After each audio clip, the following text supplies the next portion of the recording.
This is the Engage Your Destiny podcast, where your destiny is our mission. Serving our active military, veterans, and families.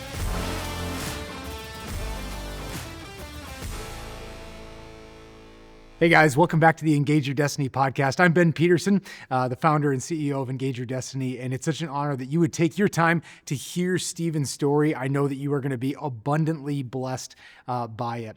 I want you to take a minute and go to engageyourdestiny.org and check out the work that we are doing in the military of advancing faith. Also, go ahead and like, subscribe, share this podcast so that we can get it out all over the world and impact our military with faith. I also want to ask you guys, go check out the Engage Your Destiny book, Practical Ways to Run After Your God-Given Purpose. We have been selling this book like crazy. We've been handing it out for free to our active duty military personnel that we're training all over the world. And so when you support that book, you're supporting this great work. We love you guys. We're so grateful for your support. And now let's get into Stephen's story. Stephen, welcome to the show, man. Thank you. Thanks for coming on. Appreciate it. So everyone who comes on gets a gift. We have our We Go Together wristbands. So part of one of the ethos of our organization is, just like Jesus sent out the two disciples to go together, like everything we do, we go as a brotherhood, we go as a family. And so with our teams, with our ministry, we just have the anthem that we go together. So I want to give you this bracelet and wristband you here, and just know that you're a part of this. You're a part of this tribe now, the Engage Your Destiny tribe. Cool. Thank you, man, for sure. Appreciate it. So I want to read your bio here real quick. Your name's Stephen Leslie. Yep. Born in Spokane, Washington. What year did you join the Navy? 2014. 2014. And you served in the teams for 8 years. And you had 2 deployments. And you're married. How long have you been married? 9 years, almost 10. 9 years. And you have 2 daughters. Yeah. How old? 6 and 3. 6 and 3. 3-year gap. Oh, yeah. Oh, man. We have a 3-year-old and a baby due in June, so we've got the 3-year gap. Are you digging the 3-year gap? It's working. Yeah. But the 3-year-old is feisty. Yeah. She thinks she has to keep up with the 6-year-old. And it's like, yeah, chill out. You don't have to. She's actually not even trying to pick on you, but she's starting the fights. So That's so great. it's awesome. Wow, man. What a blessing. Yeah. So born in Washington. Yeah. And, Eastern Washington. Yeah. Tell me about your family, brothers, sisters. Yeah. So I have one sister. She's actually my stepsister. Okay. I was born to a single mom in kind of like rural Spokane, Washington. Yeah. If you've ever heard of it, it's not Seattle. Yeah. It's kind of a little city in the middle of farmland in the plains. Harsh weather. People actually call it Spokompton. Spokompton. Yeah. People go there and then realize I never want to go back there. Wow. Yeah, and then Is it just low income? yeah, and there's a how Seattle kind of had that grungy vibe for a while, the Nirvana grunge. It's like that without the cool city. Wow. So it's just it's kind of depressing to be there. And who's your dad? So my dad, I did not know him. He was in and out of prison from what I understand. And do you know what for? It sounded like a multitude of things. Sometimes it could have been, I think physical altercation or fighting and stuff, but also I think one of the major ones was arson. Yeah. So, some stuff. Cool news though, he's now a follower of Christ. Wow. And we have a little bit of contact. Okay. But yeah, he didn't raise me. So my mom had me, her mom and her stepdad and mom helped take care of me when I was young. She met my stepdad, Chris, who raised me when I was about 2 or 3. Okay. And then in kindergarten, he ended up adopting me. Okay. And changing my last name, changing my birth certificate. How was that for you? Do you remember? I remember being super excited. I remember being in kindergarten. I have a very vivid memory of having this zoo coloring book and just coloring and then leaving school early to go to the courthouse. And I was just super excited. To have a dad. Yeah. So I look back now and I just see how much God blessed me. And I've even talking to my biological father, he said, even though he wasn't part of my life, he prayed that God would put a dad in my life. So In the midst of all his brokenness, yeah, crime, yeah. addiction. I'm still wrestling with that one a little bit. Yeah. When he first told me that, I was like, I don't know how to reconcile that. Yeah. Like, That you were praying for that, but you couldn't be that. yeah, and it's not out of a place of blame, but the place of where he was feeling that he was at, that he couldn't do it, Yeah. and he needed someone else to. Wow. But now I really, offer up a prayer for him, and maybe he'll listen to this. That'd be really cool, because he now has a daughter, Yeah. a 2-year-old daughter, and I think he's like 50 or so, and I pray that this, he gets to do it this time, Yeah. and gets to see it through. Yeah. So Where was your mom at? Was she healthy? Was she making good choices? Obviously she picked a good man, but tell me about that dynamic. yeah. My mom was a good mom and sacrificed a lot for me. Yeah. She would take me to community college while she's getting her degree, while I was a baby, and would pull the mom job off too. Great heart.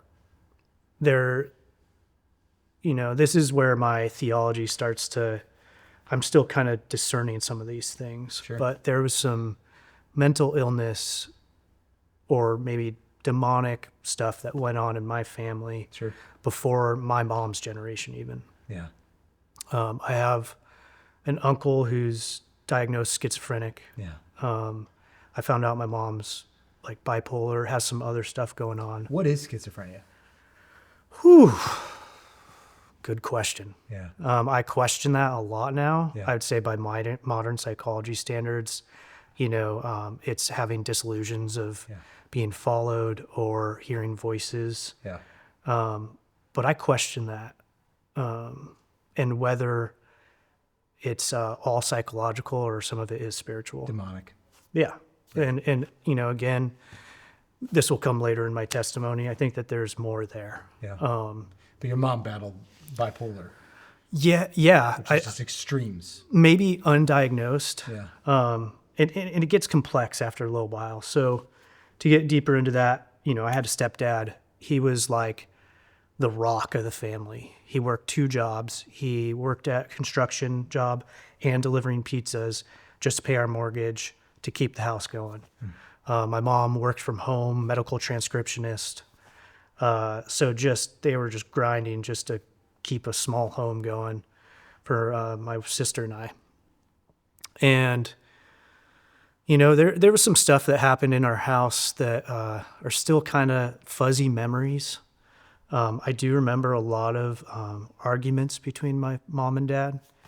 I was too young to understand, but I do remember there being some animosity. And then also I had an air of like feeling neglected. So I had a sister who was 6 years younger than me.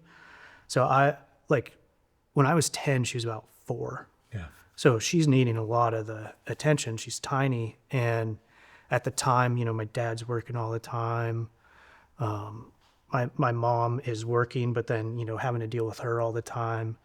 And it was only by coincidence but I always ended up in the basement of houses. Everyone else was up on the top floor. I was on the basement, but, started to feel isolated. I had a couple incidences at school where I got in a lot of trouble and I started acting out. They would call it ADHD and certain things. I think there's, again, much more spiritual influence than I thought. Again, I haven't mentioned this. There was no faith in my family. Yeah. There was none. If anything, my mom actively detested the existence of God or had, I don't want to say hatred, but anger towards God. Where did that come from? I think that she was sexually abused by her dad. Wow. Yeah. And that's where I think some of that stuff comes from. I think that I don't know what it is. Not that I need to know. And if God reveals it at some point, okay. But I'm just going to kind of let God, I'm not going to dig into it. Work that out. Work that out. Because as I go through the story, more and more will become revealed because I didn't walk in faith. almost at all my entire life. Hey guys, thank you so much for being a part of the Engage Your Destiny family and listening to the podcast. I want to share with you an exciting new development as God has opened the doors for us to launch our program at Fort Carson, Colorado this summer. Fort Carson, Colorado is the home of the 4th Infantry Division and the 10th Special Forces Group. These are some of the most elite warriors in the world. So we are expanding our program and we need your help. Just for $44 a month, you can support a soldier, feeding them, loving on them, getting the material support, giving them the opportunity to go to Engage Your Destiny retreats and events to bring healing into their life and transformation to their faith. So I want to invite you into this, to join the team and to join the fight as we are expanding our program. And we need to remember that those who are willing to die for their country deserve an opportunity to know the God who died for them. So join us in this and let's advance this ministry together. So essentially, when I was about 11 or 12, my mom and dad got a divorce. Wow. And that's when things really started to kind of nosedive in my life. Both, at the time I didn't know spiritually, but emotionally and psychologically. My mom having to fight this battle with my dad for custody while holding a job and all these things and isolating herself started to, I think, really unravel what had been built up to at least function. And there was no one there to really help her in those times. And I think that, I'm not some psychoanalyst or something like that, but I think she had a lot of harbored resentment towards men in general. And once my dad was out of the house and out of the picture, I was the only male in the house. Yeah. And so what started to happen is I kind of started getting that animosity almost.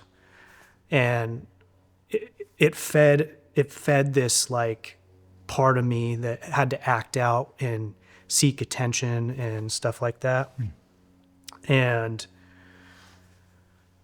in junior high, I started getting in fights. I got expelled multiple times. Got in trouble for bringing pornography to school. I was flunking all my classes. I only passed junior high because I had to go to summer school, which allowed me to take enough credits to actually go to high school. Yeah. I had written a note when I was like 12 or 13 of, I liked this girl, but she didn't like me. And I had said like, oh, well, I guess there's no reason to live if you don't like me.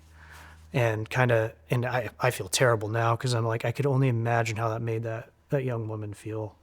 But, I was in this really dark place because at that point, my mom had kind of kept me in a basement.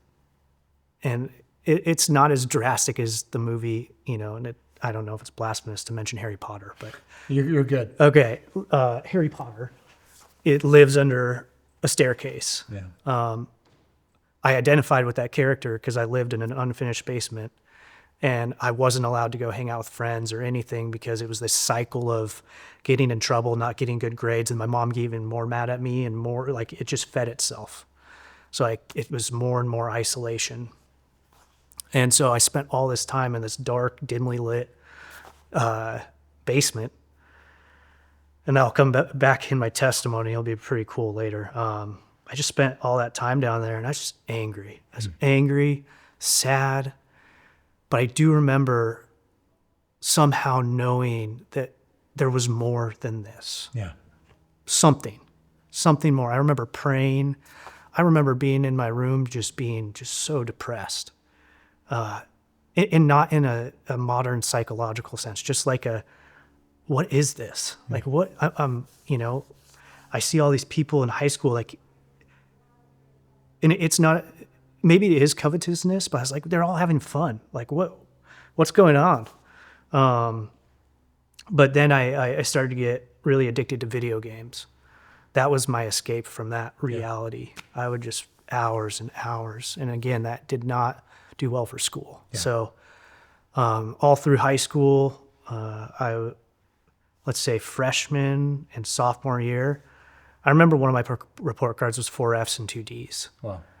Yeah, and by the time I got to the end of my sophomore year, they had told me if I don't pass every class, I am going to fail out of high school. And so during that sophomore year, I got in a big argument with my mom. I don't know what about. And she ended up kicking me out of the house. So here I am, like, trying to figure out, like, why am I not loved? What are these, like, what purpose do I have in this world? My mom kicks me out of the house.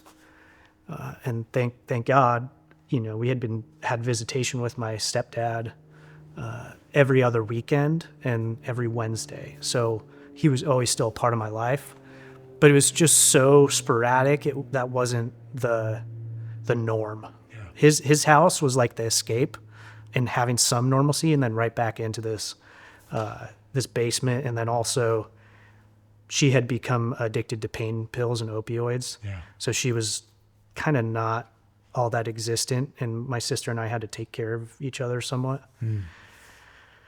So could you just start over at, we had visitations back and forth, just because the plan went over, just want to make sure we can hear all that. Yeah. You got kicked out, thankfully, you had visitations, Yeah, I got kicked out of my mom's house, and thank the Lord, my stepdad had visitation with us. So every other weekend and every Wednesday we got to see him. So we always had touch points with him, but it wasn't our norm. We would go there, we'd escape from that situation of my mom being addicted to opioids, dealing with whatever mental health issues, whatever demons of the past. And then, also being a hoarder. Yeah. There's nowhere to even walk in the house without walking on garbage or something. And it was just this like survival mode. My sister and I just taking care of each other, eating cereal for breakfast, lunch, and dinner. So just kind of, felt a little bit like wild animals sometimes, just existing in this house. And then my dad, comes to the rescue. And what was your mom doing the whole time? Working? No, she was laying in her bed, watching TV or movies or passed out. And was high. And yeah, I didn't know that. Like, and part of me feels kind of socially unaware that I didn't know that. Yeah. But I didn't. I just, that's what she's doing. Yeah. And I didn't see anything different. But then as I would go to some friend's house eventually, I'd be like, oh yeah, okay, something. This is wrong. Something's off. And I'm, again, that's still probably being untangled. But basically my stepdad brings me into his house, and that's where life in a worldly sense starts to turn around. I start passing classes. I go from a 1.2 GPA to like a 3 point something. I graduate with a 2.6. And I don't know where I'm going, but I was like, well, this is better. But I'm still like high functioning, addicted to video games, like playing till 2, 3 in the morning, waking up at 6 or 7. And are you using any drugs, alcohol? No. That's one thing I can say is I thank God, like, that my life could have ended up somewhere else, because there's these dynamics I see in my life, and I'm like, why was it this way? Only God's going to have the answer. But the people I hung out with were doing drugs and drinking hard. And for some reason, I never took the step. The opportunity was there. Yeah. So in some regard, like, being stuck at home in that basement may have saved me from going down some bad paths. Yeah. Because I actually have multiple of my best friends that ended up in very different places in lives, and here I am. Yeah. And I just don't know how to even, other than by the grace of God, be here. Wow. So, yeah, my mom my mom is still in that state, and for a year, my junior year, my sister's still there. And basically my sister leaves and comes to my dad's house and spends the rest of her childhood with my dad versus with my mom. Yeah. And we really start to turn our lives around in terms of just being functioning people. Yeah. You know, not good, not that any of us are, but not just deteriorating in that household. So then I end up graduating high school. I'm into all sorts of things like rock climbing, Olympic lifting, CrossFit, jiu-jitsu, Cool. all sorts of stuff, you Yeah. know. I would say I have like intellectual or life ADHD. I'm like, I got to do everything. Yeah. It's shiny. I want to go after it. Sure. So I realize I'm very physical. I start doing all those things. I go to school for exercise science. Again, I'm training people. I'm like, why am I like training? Isn't there something to do? Yeah. Where I can go do this. Yeah, go do something. And I'm working at a CrossFit gym, and a guy hands me, a book on SEALs. And I'm just like, Lone Survivor. I was like, I couldn't think of the name. And I read it. I'm like, oh my gosh, this is so cool. I want to go do this. Yeah. And then I start researching it. I'd played some video games as a kid, and I'm like, oh, this is cool. There's like this SOCOM video game. Yeah, totally. And I'm like, oh, that'd be so cool if this is a real job. And I find out it is.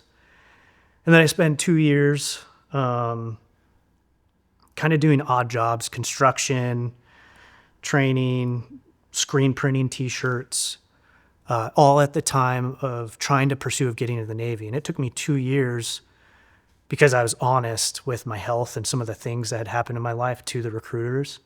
I had to like go get all this psych testing. I had to get all my counseling documents from when I was 12. Sure. Just all this stuff. And so I'm handing all that stuff over. Then they find some stuff wrong with my foot, and that takes a year to heal. And then basically 2 years after passing the entry test, they finally give me a contract to get into the Navy. And then then go to the teams. Yeah. Well, it's To go to Buds. Yeah, to go to Buds. Yeah. And so I get the contract. I go to Great Lakes. I go to Indoc. How hard was basic training at Great Lakes? That was the biggest discipline. I questioned my decision at that point. Yeah. I was literally like, what did I just do with my life? Wow. I was sitting in I don't know, like this room with bunk beds, folding clothes. And I was just like, what did I just do? Yeah, that'll break you. Yeah. But me and my friend found ways to break that monotony. I made a little chessboard. Yeah. I snuck into the RDC's office, and I got paper and scissors and markers, and I like snuck and got tape and made a chessboard and chess pieces, and like we'd play and then like slide it under the bed. And they found it one time, and then the guy, like my RDC, wasn't even mad. He's like, you know what? I'm not even mad. And he put it back in. And This is impressive. so we found ways to make it okay. And so, you know, I hadn't operated in any other mode than survival, I don't think, my entire life. I survive. Yeah, and so nothing felt like, I did question the decision, but I was just like, oh well, I can just keep enduring these things. Yeah. And that theme comes out too in Buds. Is just So you went from folding sheets to now you're getting sprayed with a fire hose. Yeah. And it's on. With Yeah. the boats and the logs. And Yeah. So how'd you feel there? It was a whirlwind. I was part of everyone wants to say their Buds class was the hardest.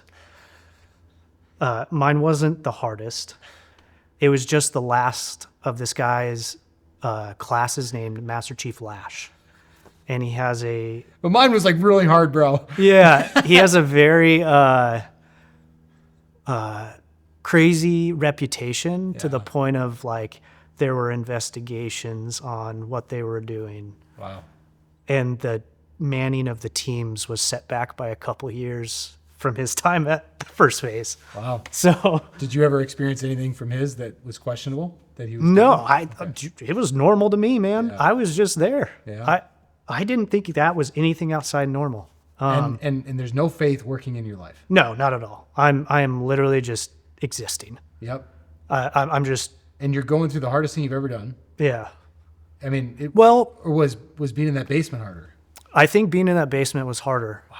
I think that, and I don't know if that's a good thing. You know, I'm still kind of in my faith walk, gaining some understanding of that. But I think being in that basement was harder than that. I didn't have brothers next to me. I didn't have something I was moving towards. Yeah, a goal. Yeah, Teamwork. which again is, I would say in this point in my life, I look back as like a false idol. I'll call it that now. Sure. It wasn't that then, but it gave me purpose. Yeah. Whereas in that basement, I was like, I don't feel any purpose. Like, what is school for? What is life for? Yeah. But basically, yeah, I go through buds. I had some setbacks. The one story I'll tell is I was in 5 straight classes. So I was rolled 5 times in a row, all for medical but one. And so I was in 308 for Hell Week, which was the last class of Master Chief Lash.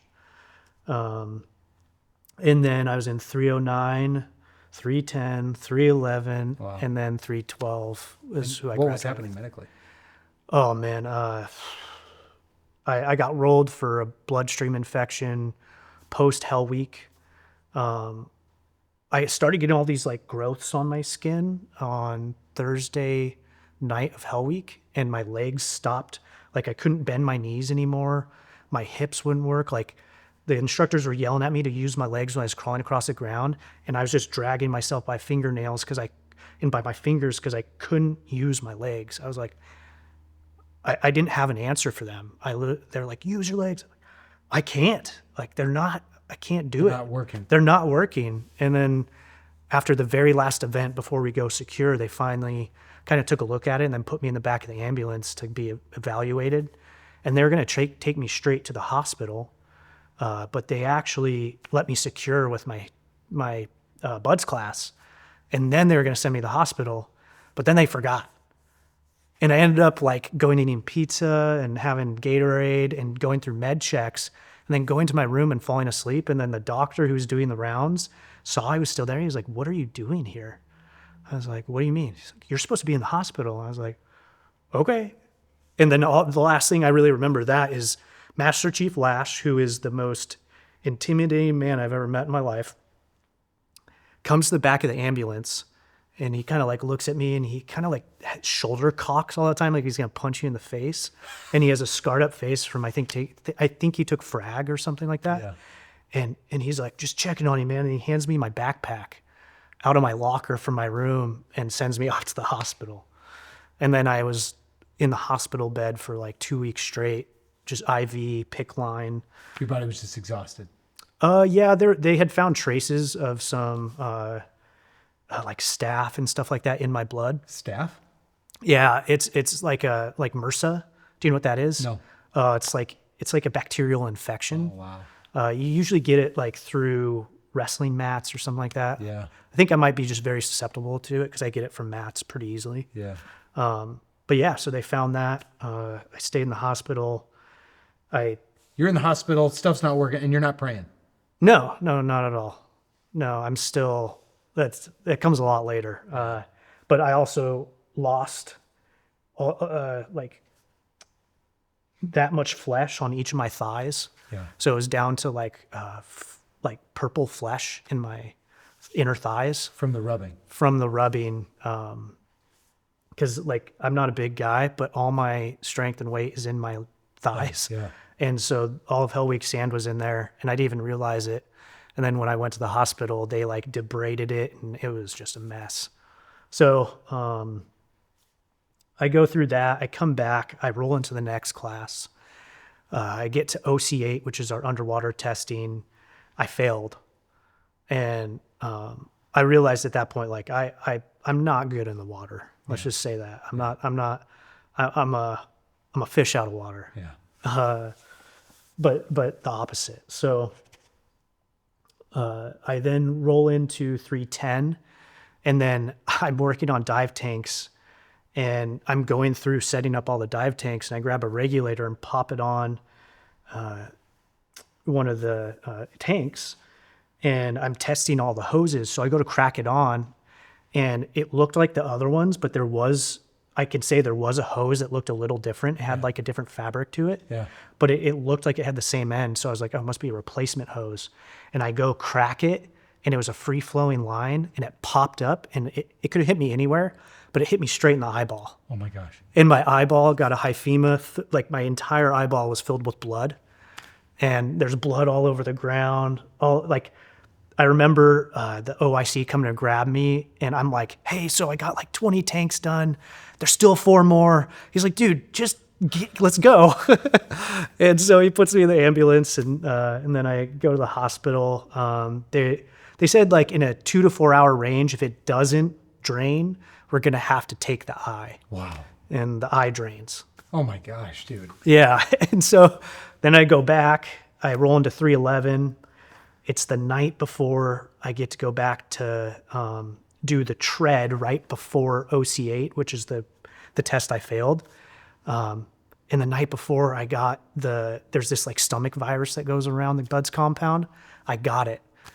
And I'm just puking my brains out all over the bathroom floor and just on the toilet. And my roommate comes in, he's like, dude, are you okay? I'm like, I don't know. And then Proctor comes over, he's like, hey man, I'm gonna medical roll you. And I'm like, okay. And then I roll into the next class and then go through. And you graduate. And I graduate. Oh my gosh, dude. Yeah, I graduate Buds, and then I graduate SQT with the same class. Yeah. Actually, I should say during that, I mean my wife. Yeah. I met my wife. I should not forget that. I met her after I had been rolled from Hell Week, and I was just classing up. So she was there from almost the beginning. I have this awesome picture where I have an eye patch on, and I'm just smiling. She's like holding on to me, and we had just been a couple months into dating, and she's like, I'm almost already losing my eye. Oh my gosh. So then, training's done. I go to SEAL Team 3, West Coast. How'd that feel? To get done? Yeah, to go to the team. I don't know. It just felt like the next step, but it wasn't like this. It felt like just the beginning. Yeah. I was like, this is just the start. Like that was just to get here. Yeah. I can only imagine what the next part's going to be like. So then I go to SEAL Team 3, 1 Troop, Alpha Platoon. It's a very historical troop. Yeah. There's a lot of well-known men who have been a part of that troop in past. Yeah. And just a lot of history. And I get there and just start drinking through a fire hose, but an even more challenging one.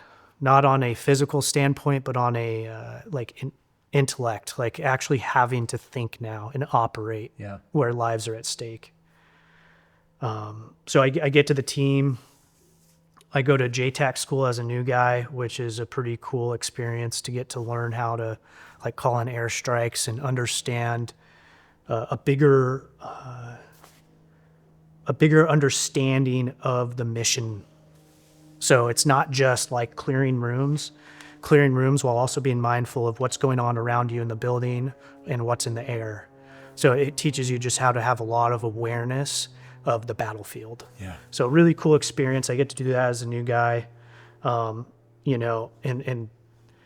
this troop is well known for getting rid of new guys that don't cut it. Wow. So I felt very blessed to be, let's just say, like 40 pounds smaller than everybody else. Wow. And do enough to be okay at the job for them to keep me. Yeah. Why did it matter that you were 40 pounds less? You're smaller. So I carried an A-dub, which is a huge belt-fed machine gun. Yeah. And I would just say, like, guys with bigger frames do a little bit better at the job, just carrying all the weight and running and gunning. Yeah. Not to say that small guys can't. It's just you got it. The weight of the equipment doesn't discriminate. Right. you know, like, and we're not out there doing, 20-mile rucks. We're doing a little bit shorter stuff, and you got to be able to carry that A lot of weight. quickly. Yeah. So, had a great first platoon. I was so blessed with the leadership I had and the platoon mates I was a part of. But then in Iraq, the one story I do have of seeing God at work, before I even knew I would ever come to faith, is we were in Iraq, and it was ISIS occupation time, so like 2017, 2018. And we were doing the clearance of the Western Euphrates River Valley, and specifically this place, Al-Qaim. It was the very last town that ISIS was in. And we showed up with the other three platoons that were in theater, along with our troop head shed, to go do the final clearance. And on the third day, it had been really quiet. The first day we took some mortars. It was, I was like, oh, really? There's just mortars falling around? I expected it to be way more intense. Yeah. A couple RPGs had been fired at some guys, but like we were comparatively to what they're using, we're in like big robot monster trucks. For sure. Not that we're invincible, and I found that out pretty quickly, but it just felt like, oh, that's pretty okay. Yeah. Because I was in a platoon with guys with so much combat experience. Yeah. It was unreal. Yeah. They'd been through Ramadi and Oh, yeah. Fallujah. Oh, Crazy yeah. stuff. Yeah, I couldn't believe that I even got the chance to serve with those guys. Yeah. And we didn't get to do a lot of operations when I went to Iraq because of red tape and just where we were at Very in the political. war. So, but we did get to go out then. But on the third day, we had basically not seen much. We were scouting out sniper hides. Yeah. And we had posted up some vehicles, and they were engaging a target in Syria that was, they were armed, and all the guys were kind of talking onto the target, and they had started engaging. And then all of a sudden, there's just black smoke from Syria, and a long-range missile just blows up one of our vehicles, and its secondary detonates two 50-gallon drums of diesel fuel and Bangalores and mortars, and the entire back half of the MAP-V splits open. And it's an armored hole. Like it literally ripped open. And there were three guys and our dog in that vehicle. All three of them lived. Huh. And it sucks. Our dog Tyson died. He was an amazing dog. But all three were walking out of that. Oh, yeah. The team guys. All of them walked out of that vehicle After being blown up. And then not only right after them being blown up, another truck took another missile, and it penetrated the hole and blew up at the passenger's feet. And he ran and walked out of the vehicle, and everyone in the vehicle survived. How did the blast radius not hit everybody? I don't know. You can see that we saw the penetration of the. I can't remember what kind of missile it was, but it was long range. But you could see that it penetrated the whole of the vehicle. It went through the engine block and right into the passenger seat, and everyone walked away from that. We medevaced a couple people, but basically as that's going on, I'm a driver of the lead Vic, and we start putting ourselves in positions for getting out of there. And I immediately pull around this corner, and in my head, I was like, okay, if this is a complex attack, a VBID is going to come right down this street. A VBID is a vehicle-borne explosive device. And I was like, if they're going to do it, and this is going to be a complex ambush, this is the avenue. Yeah. And so I was just sitting there, gripping onto that steering wheel, ready to just like straight beeline at whatever comes down that way. But somehow we managed, it felt like it took an hour. We looked at radio comms. It only took us 7 minutes to reconstitute everybody, get a good head count, and start rolling out of the city. with all packs except for the dog. Wow. And everyone survived. We had one guy medevac to Germany after they found, I think, some shrapnel in his neck. Were they able to, was the dog like eviscerated or was he just killed? He was partly recoverable. Yeah. And we did recover him and hold a ceremony. I bet that was hard. Yeah. I still have pictures. I actually have a dog. I have a puppy now that looks a lot like him. Wow. And I feel like that's a big blessing. Hey guys, thank you so much for being a part of the Engage Your Destiny family and listening to the podcast. I want to share with you an exciting new development as God has opened the doors for us to launch our program at Fort Carson, Colorado this summer. Fort Carson, Colorado is the home of the 4th Infantry Division and the 10th Special Forces Group. These are some of the most elite warriors in the world. So we are expanding our program and we need your help. Just for $44 a month, you can support a soldier, feeding them, loving on them, getting the material support, giving them the opportunity to go to Engage Your Destiny retreats and events to bring healing into their life and transformation to their faith. So I want to invite you into this, to join the team and to join the fight as we are expanding our program. And we need to remember that those who are willing to die for their country deserve an opportunity to know the God who died for them. So join us in this and let's advance this ministry together. But yeah, so after coming home yeah, and going through those experiences, how did faith even become a real thing for you? again, I was still operating outside of faith, man. I came home, I kept going. I did another platoon, and then I get back from that one, and then I go to a shore duty. I'm a CQC instructor, and then all of a sudden, I have this injury looked at my back that had been bothering me for a couple years, and they're like, "Hey, man, you got some real damage done to your back. Like, we can't recommend you back to full duty. You got to stop doing this job." So they put me in for a med board. So again, I'm not walking in faith. I'm just pursuing worldly things at this point. My doctor's like, "Yeah, like you can't do this job anymore." And part of me was a little bit frustrated at that. Yeah. But part of me was thankful because we had just had our first daughter. So I was like, well, that was kind of tough leaving her. So maybe this is supposed to be. I still believe in God, but I've never professed faith, never pursued it. Yeah. As I'm getting out, I finished my undergrad degree in business. I go work at a tech company. I'm doing sales.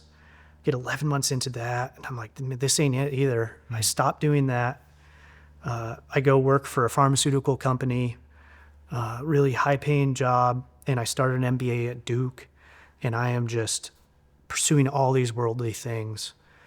And then even that pharmaceutical job, I was like, this ain't it either. And I just leave that. And then I get a job at a private equity firm based out of Miami. I'm doing that.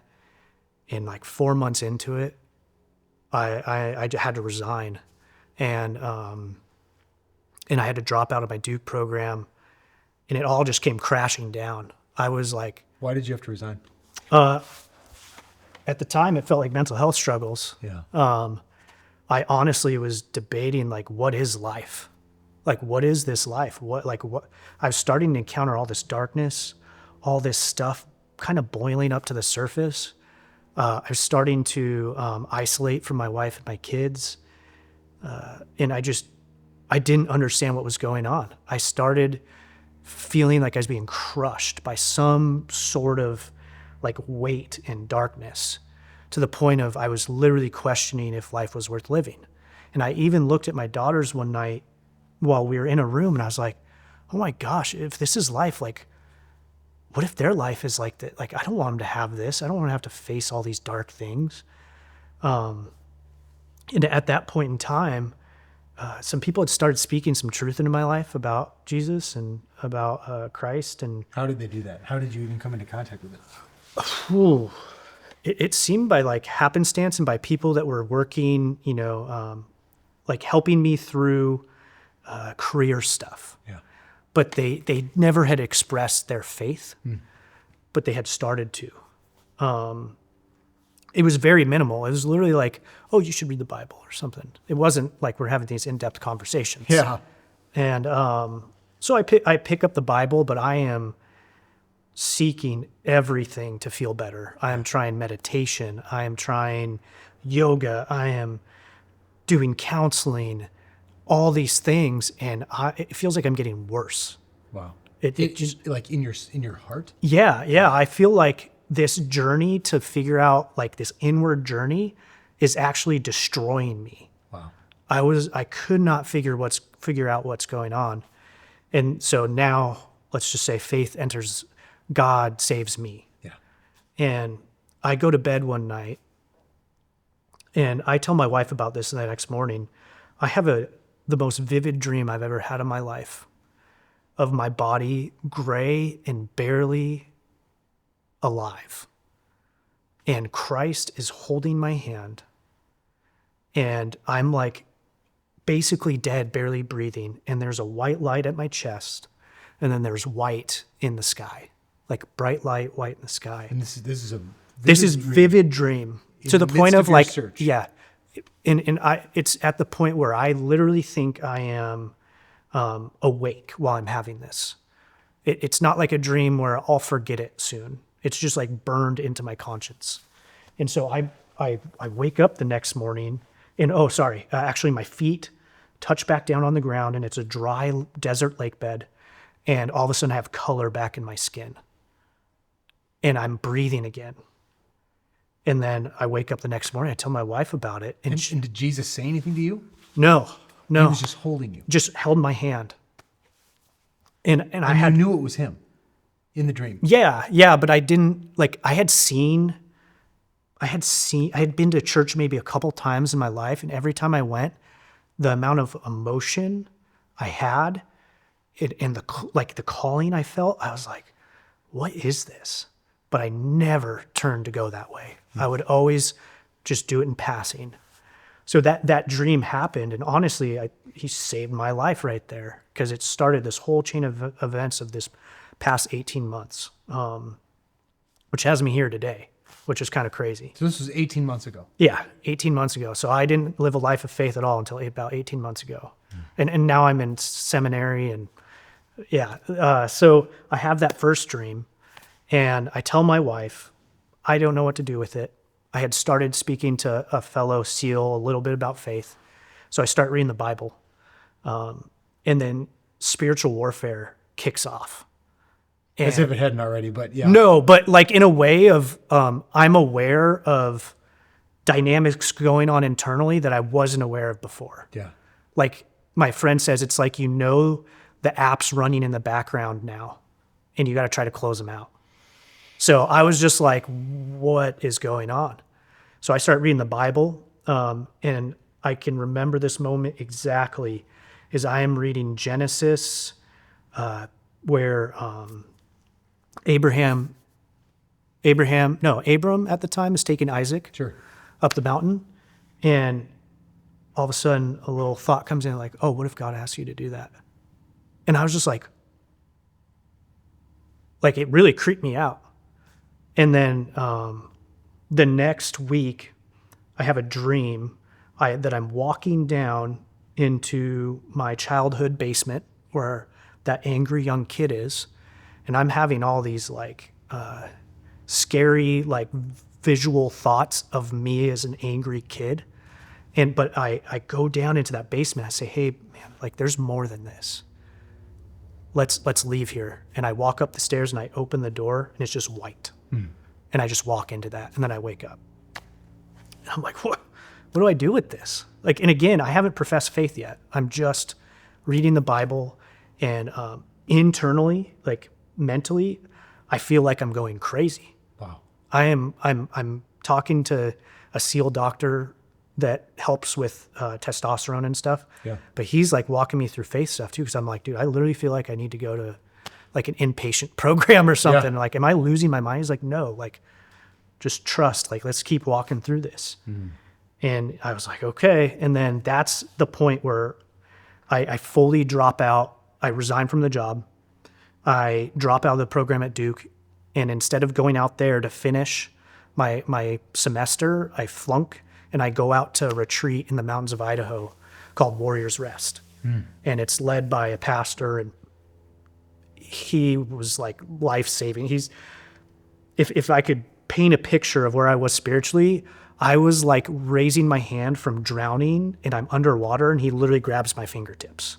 Yeah. Like pulling me out of just this quicksand. And so he last minute takes me up there. I'm up there for 5 days. I at least get enough of a reset to like exist. Yeah. So I go back. I start getting scared, like, oh man, am I going to hear voices? Like everything's starting to kind of come up to the surface. And then I talked to my buddy who is out at Duke with me, and I told him my experience. He's like, hey man, I really think the Holy Spirit is like knocking at your door. And I'm like, what does that mean? I didn't even know what that means. Yeah. And then he told me about Jesus, and he read Romans to me and walked me into Christ, and I accepted Christ with him. Wow. And I was just bawling, just broke down crying. And what was the crying? Was it pain coming out? Was it joy? Was it both? Everything. I think everything. I think that there's this joy and hope that entered, but at the same time, it was okay to let go and feel some things. So it was both the hope of, I don't have to hold on to these things, but there is a way and a truth in life, and that's in Christ. But I don't know. Like, yeah, it was this emotional state where I just let it happen, and that's something I never showed emotion ever. But then again, another dream, and dreams are kind of a thing that start really taking a pattern almost of coming up to lead me somewhere or to make me aware of things. But essentially, I have this dream 2 nights after I accept Christ where I'm holding my youngest daughter and I'm walking across this little bridge and there's a snake in the middle of it. And I'm like, what do I do with that? And I just go up and I like stomp on it and I throw it off and I walk across. And then I look, and there's this dirt path going up a hill and there's snakes all over it. And then I see Christ holding his hand out. Yeah. And I'm like, oh, I have to walk and keep my eyes on him while these snakes are biting at my ankles. And so I have that dream and I'm still like, what is going on, man? Like, I don't get this. I didn't dream before. And then this is where, again, it really makes me question my sanity. It made me question my sanity as I had a series of what would have been nightmares. As in a dream, I turned around and there's like a possessed girl in front of me, like from The Exorcist, if you've ever seen it. Yeah. And instead of being afraid, I looked in my hand and I had a cross. And I looked at the girl and I started praying for her. And I wasn't scared. And then that dream stopped. Another one kicked in. And then I was in a dark room. There's a wooden figure in the corner. And it was like scary looking, but instead of being scared, I reached out and I grabbed it and it was only the size of my hand. Yeah. And I started like wood carving a figure out of it. That dream stopped. Another one kicked in. Wow. And then I look on the ground. There's a broken piece of mirror. I pick it up. And then the eye that was looking back at me wasn't mine. And it was like a burnt flesh type of eye. And I woke up the next morning. I'm like, what is going on? And I prayed the next day. And in that prayer, I got a word of, that's the eye of the deceiver. You are being deceived on who you are. So do you think those dreams were coming because God was revealing something, or do you think those were attacks of the enemy to try to scare you, intimidate you, get at you? I don't know. Yeah. Both. I mean, couldn't they be? Yeah. I don't think it could be an and. I think it's an and not an and or. Kind of, like I think... I wish I had answers, but I don't. And the more I think I will, I probably won't. Yeah. So I'm trying to lean a lot more on faith, which brings me into the realm of uncertainty. I don't know. Uncertainty about what? Having the answer. I think that answer to what? To the what you just asked about those dreams. Like I could support the narrative of it's the enemy and it leads me towards God, but which is good. Or I could be like, no, God's showing me these things to make me go towards him. Yeah. Either way, I don't have that full answer as of yet. But it did lead me down a road of faith. And seeking. Yeah, and seeking. So as we kind of wrap up, Yeah. hearing your story of neglect, abandonment, Yeah. abuse, SEAL teams, going through extreme suffering, but pushing through, and then pushing and pushing and pushing to find, and then those who seek find, right? Why has God brought you through all of this? All these situations? Yeah, I think it's in service of others. It makes me think about the Apostle Paul. Yeah. He talks about having a thorn in his flesh. And this is not making a claim of my own story or not, but God put it there and said, my grace is sufficient. Yeah. And so the very thing that is maybe frightening me or tough, or these dynamics or whatever's happened in my life can be there as a testament of his grace. And What is grace to you? Not the biblical answer or the theological answer, like from your heart, what is grace? unchanging love. I think it's the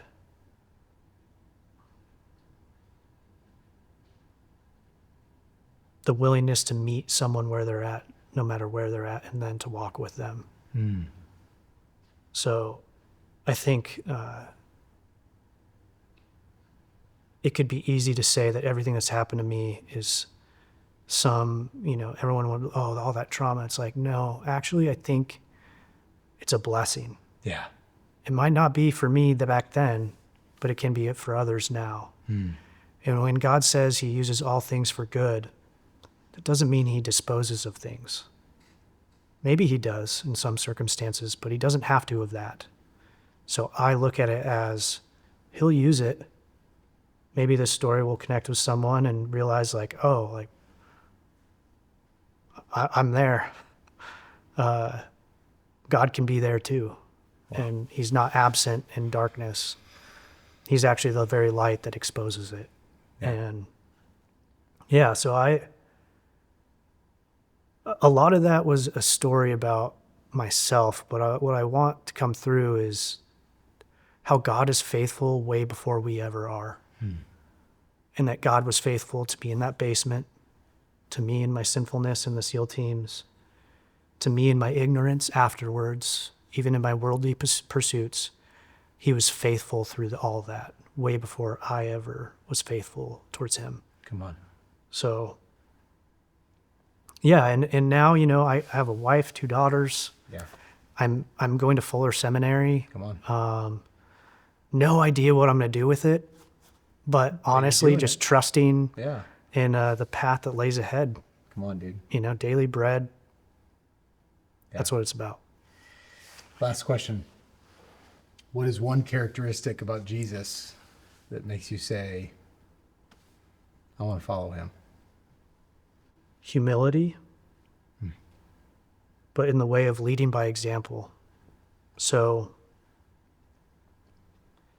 he never asks anyone to do anything that he will not do himself, even laying down his life for all. And even in a world that values intellect and materiality, he chooses the opposite in what seems as foolishness and poverty. Yeah. As God, he chose it. Come on. Humility and then just leading by example. Yeah. Thanks, Stephen. Yeah. Can I pray for you? Yeah. Yeah.